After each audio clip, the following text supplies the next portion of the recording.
Economic crisis, Governor Wilson, who was currently running the show, decided to run his re-election campaign targeting immigrants as the culprit of the economic crisis. They keep coming. 2 million illegal immigrants in California. The federal government won't stop them at the border, yet requires us to pay billions to take care of them. Governor Pete Wilson sent the National Guard to help the Border Patrol. But that's not all. For Californians who work hard, pay taxes, and obey the laws, I'm suing to force the federal government to control the border. And I'm working to deny state services to illegal immigrants. Enough is enough. Governor Pete Wilson. It's how most of us got here. It's how this country was built. American citizenship is a treasure beyond measure. But now the rules are being broken. There's a right way, and there's a wrong way. To reward the wrong way is not the American way. Pete Wilson has had the courage to say enough is enough, and to stand up for Californians who work hard, pay taxes, and obey the laws. That's why we need Pete Wilson as governor. So what we kind of heard there was the sort of reactionary politics that was targeting immigrants, and it was sort of beginning to use nativist politics as a way of saying that who was the culprits behind this, right? So what exactly is nativism? Nativism is basically a movement against how immigrants culturally, politically, and economically reshape society, but it always exacerbates during an economic crisis. And when you combine the economic crisis with a large and unsustained immigrant inflow, you get an eruption. And the 2000 US Census actually stated that more immigrants entered the United States between 1990 and 2000 than in any other time in US history. And so that immigration wave impacted California so drastically that there was such a big reactionary movement in California. And we can still feel that immigration wave impacting us today, despite the fact that that rate, the immigration rate, has actually decreased over the last few years. So the Republican response to the increasing of immigration and the economic crisis was Proposition 187. Proposition 187 prevented the undocumented people access to non-emergency public services. So it basically meant they couldn't use, they couldn't go and get healthcare support. And then it required government workers to report any suspected undocumented people, which meant that they couldn't go and women couldn't go and present a domestic violence case because they may be, maybe undocumented. You have to report them.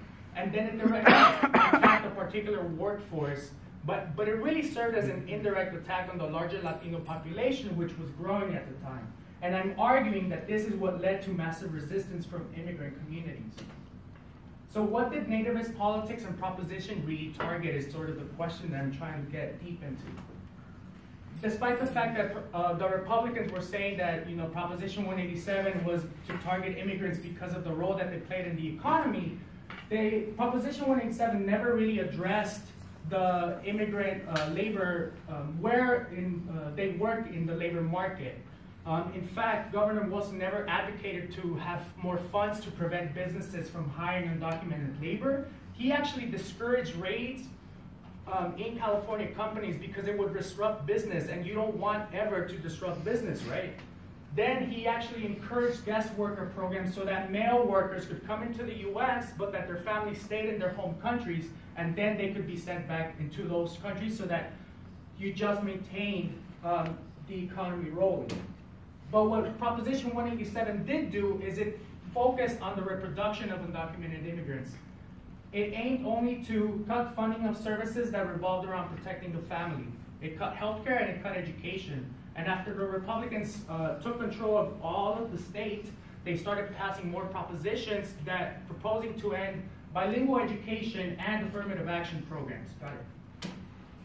So what was the Democratic and Labor Union response? There was no real response from the Democratic Party, and the labor unions, for the most part, remained timid.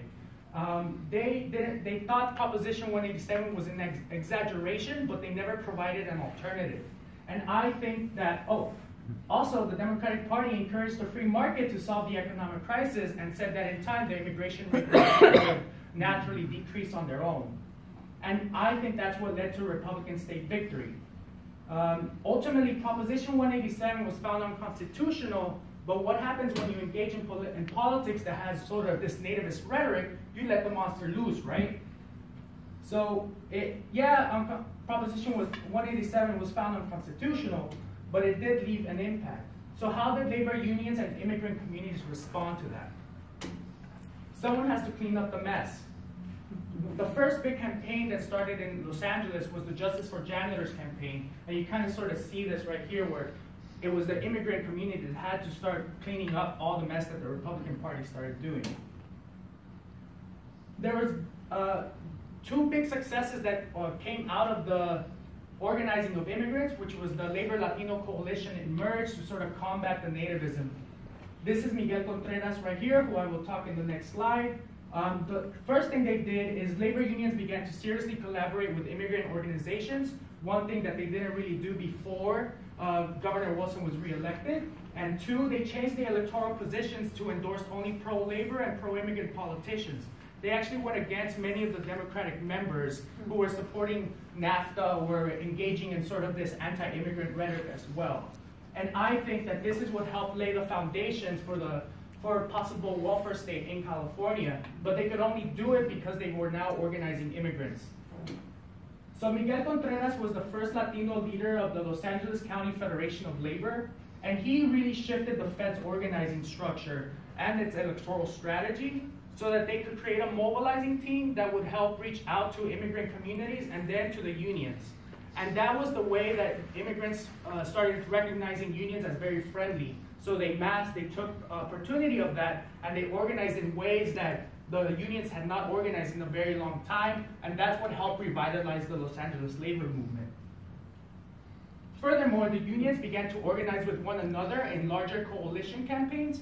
For example, the Respect the Workers at Los Angeles Airport was Unite Here, and SEIU working together. It wasn't just trying to get collective bargaining from one union.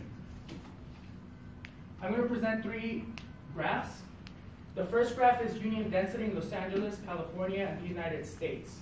While you see that the national unionization rate is decreasing, after 1997 in California and Los Angeles, the unionization rate actually starts shifting and it moves upward, and I think it has to do a lot because of the coalition. By 2008, Los Angeles union membership reached about more than 1 million workers, and it's about 16% of the nation's union members. So it's a huge percent for the whole country, right? The second graph has unionization rates by gender. And as it turns out, women are actually have higher rates than men in the Los Angeles labor movement. And I think this has to do with the fact that immigrant women are a key component of all organizing campaigns, because they're more concerned with the situations that are going on at home, the situations that are going on in the workplaces. Whereas for immigrant men, they're more concerned with all the politics that are occurring in their own home countries. Here you see the unionization rates by race and ethnicity. And so you see that African Americans have the highest unionization rate, while Asian and Latinos have a 15% unionization rate. But I don't think it has to do because they're being prevented from joining the labor force, in which African Americans have the highest unionization rate. It's because most of the unionization is coming from the public sector, and Asian and Latino groups have higher undocumented immigration rates, which means they can't get into public sector jobs. But whenever they have an opportunity, they will organize and form a union. Okay, so this is sort of the really fun stuff. The Fed started engaging in electoral politics, and it sort of did it in a sort of grassroots style instead of like election by election. They engaged in 23 races in Los Angeles and in Sacramento, and they won almost all of them by mobilizing union members. Immigrant voter turnout increased from 10,000 in 1996 to over 27,000 in 2005. That means in a 10-year period, they more than doubled that rate, which I think is something that we should consider right now that we're living under Trump.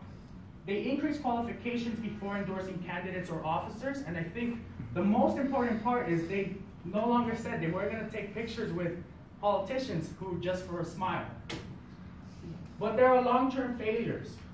The first failure, I think, is that all the electoral politicians slowly moved rightward and they compromised on all labor and immigration policies.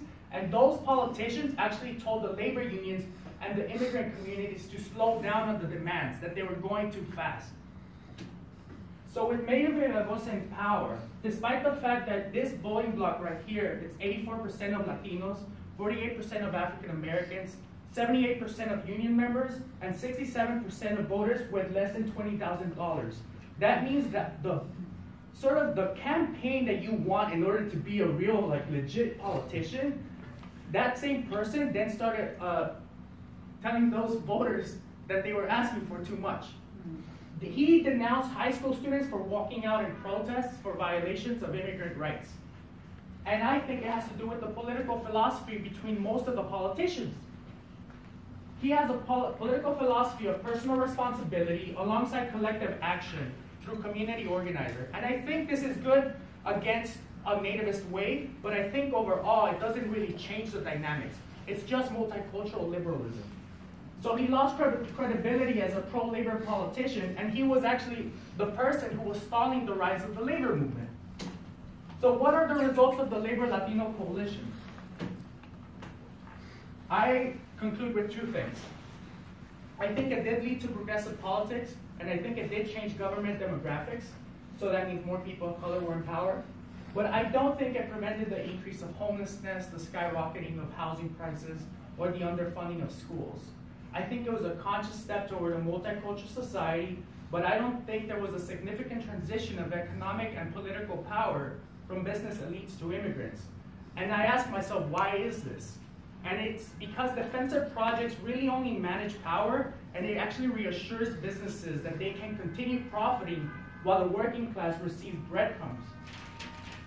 I think that out of everything that I got, the thesis that or the argument that I ended up with is that the welfare state now implies that change comes from above and that immigrants need saving. And that actually contradicts the reality that it was immigrants that made possible the progressive politics in California.